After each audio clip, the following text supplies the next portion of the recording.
Welcome, in front of me say Oppo A5 from 2020, and today I'll show you how to add and remove a Google account. So before you can begin, you want to make sure that you're connected to Wi-Fi, which I am, as you can see right here. So from there, let's go into the settings, scroll down to accounts and sync, tap on add account, and select Google. From here, you can put in your email address or phone number to log in.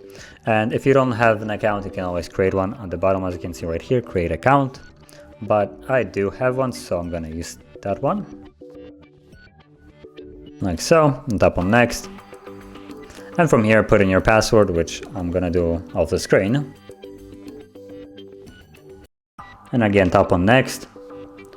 And you will be presented with the most welcoming screen of all time, which is terms of service. So tap on I agree. And then you have the option to have it enable or disable the Google backup.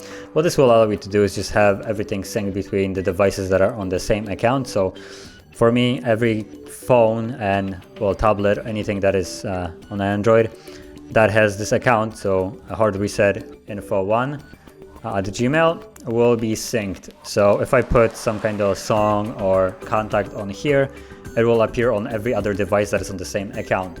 So we can disable that, enable that, whatever you want. If you don't want it, you can just disable it and then tap on accept. And that's it. Now the account is added. And to remove it, I'm just gonna quit the app so you can start fresh.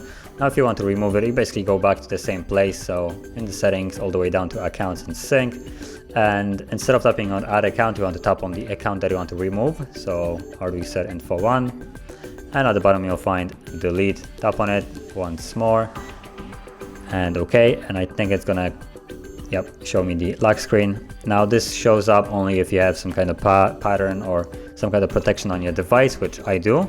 That's why I need to confirm it with it. And once you do, it gets automatically removed. So that is how you would add or remove a Google account. And if you found this video helpful, don't forget to hit like, subscribe, and thanks for watching.